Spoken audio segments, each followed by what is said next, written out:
I wanted to greet you in the park here and tell you more about what you can expect from Cuddle Sanctuary in the park. I'm going to encourage you to be really mindful and careful and take your time communicating with each other about your boundaries. I'm going to be suggesting, or at least offering ideas that might feel a little silly. And especially in an outdoor environment, which is a park environment, which is public, you might be like, I'm a no to that. And I need you to be able to be honest. That's tough. That's tough work.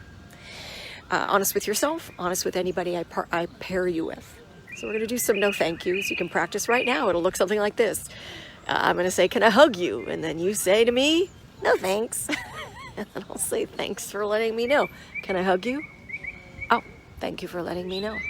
You'll be able to choose whether you do a 6-foot distanced activity or an activity that may include more closeness. Now, at Cuddle Sanctuary events, that was already challenging, to meet somebody and say, oh, this is the kind of thing I want to do. What do you want to do? Like, it takes grown-up skills. But there's an extra piece to it, which is different people are going to have different tastes and needs relating to distance and closeness, and that might be choices about their health. And so I'm going to ask everybody to really bring a full heart and an open heart about the boundaries that people set. If they say, no, I prefer a further away thing, be cool about it. So, what are some non-touch options? One of them is called the mirror game. You could stand, you could sit, and one person leads movement, and the other person follows the movement. And for those of you who've ever taken drama class or improv class, it might remind you of something like that. It can get quite silly as you can do facial expressions and stuff like that. So it might take you out of your comfort zone, maybe in a way that's enjoyable. Another activity 6 feet apart is conversation. The beauty of this is being able to see each other's faces in real time. I'm hoping that there'll be value in that for you. Folks, I'm working day to day in an environment that's masked. It's masked, and almost all day I'm wearing a shield. And it's not that I'm tired of seeing people in masks. It's like it's actually starting to hurt my feelings. Like somehow, I don't think we as humans were built to not see each other. I mean, I get that it's a safety thing. I get it. But it is wearing on me. The third activity with no touch, some people call it eye gazing. It could simply be, but what I'm thinking about doing is doing it this way. Let's say I'm partnering with somebody and I'm like, hey, is it okay if I look at you? And if so, are you open to me looking at you with the eye, or would you prefer I just look at your nose? Or like, I can ask the person, like, where can I look? Where is it okay to look? And vice versa. And you know why what's on my mind about that is I recently saw, first of all, I'm trying to be much more attuned and inclusive. Not everybody has the eyesight to be able to do eye contact. I just saw a video recently about somebody whose eyes constantly move like that, and they feel deeply lonely because people don't know what to do.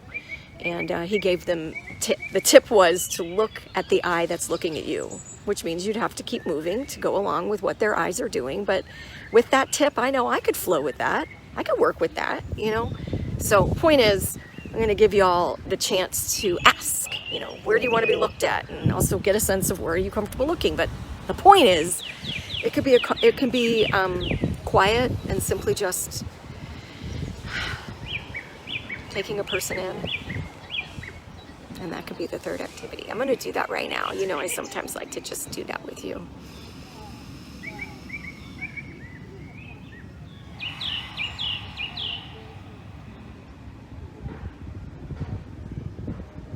I was talking with somebody today about small talk. We were saying, I have a couple people who are really close with me and then a lot of acquaintances. And he was saying the acquaintances, the conversation's so light. And I felt like It's like junk food when I want something nourishing. And oh my God, these squirrels are going nuts. I wish I could make it bigger for you to see. Can you see? Oh, it's getting exciting. Hope one of them doesn't think I'm a tree and crawl on me. I'll freak out. Okay. To me, to be with somebody who maybe I've just met and to just be quiet and truly get a chance to just look at them, like look, it's nourishing. I've been at events with, eye contact only with somebody, somebody is in front of me I've never met before, and I will just start crying because of the depth of what eye contact can do. Given all of that, public event, Sunday afternoon, maybe you don't feel like crying, but the point is that will be an option. So let's get to what the touch activities could be. Disclaimer, you got to do what's right for you. I feel like I'm being kind of conservative, and yet there's a level of risk, and so let me just spit it out and tell you what those activities are that I'm suggesting for people regardless of their vaccination status. Okay. The first is footsie. Can be done with bare feet or socks. And I'm sort of going to do it right now, but I don't know. Yeah, maybe you'll see sort of like it. Can you see my tootsies? I don't know. There they are. I took out measuring tape, my friends, and I measured from hip to toe. And it was more than, it was at least 3 feet. And I'm 5'3", just putting it out there. Well, that means that if somebody's around my height, possibly, and they stretch out their legs in front of them, we're 6 feet apart. I'm taking my hands and leaning back a little bit. And I can just have foot contact with the person and have some conversation, or just love being around them and just looking at stuff going on around. And frankly, I would find that really satisfying. If somebody says, I prefer a mask, please do not judge them. They could have a compromised immune system. Please do not judge them. They could have somebody at home who fits one of the categories of people who need to be really careful and that their life depends upon not getting ill with COVID. So you don't need to know all of those details. Just know that if they're saying they need to be masked, then the touch activities are masked. Okay, for you and that partner. And I thank you in advance for honoring that. Okay, second activity. I'm excited about this one. Okay, some of you who know the Cuddle Sutra, which is a book, Cuddle Sutra has a position called the comfy couch. Now this is one where a person might be seated just like I am. I'm seated on the grass, okay? The other person is curled up on the grass, in this case on the grass, and they're curled around the person who's seated. Now,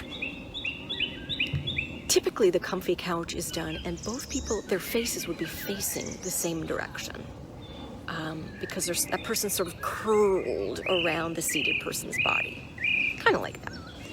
We will be doing the reverse comfy couch, which means the person who's lying down will be kind of back to back with the person who's seated, maybe butt to butt a little bit, but you could sort of figure out where you want to lie down, the person who's down.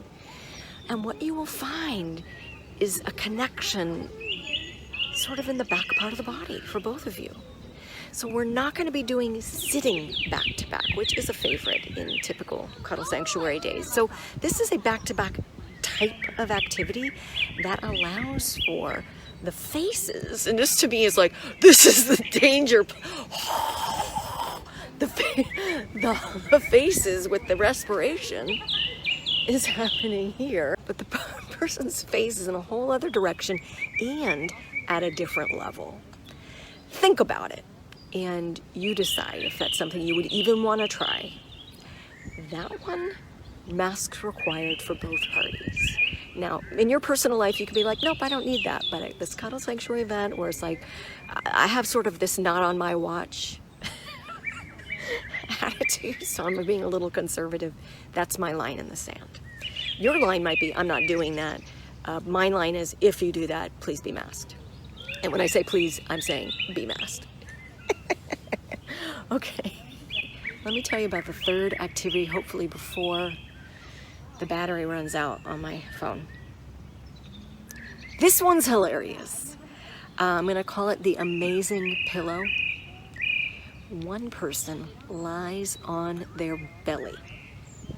They create some space between their knees, and then the other person sits between their knees and then lies down with their head on the first person's buttocks.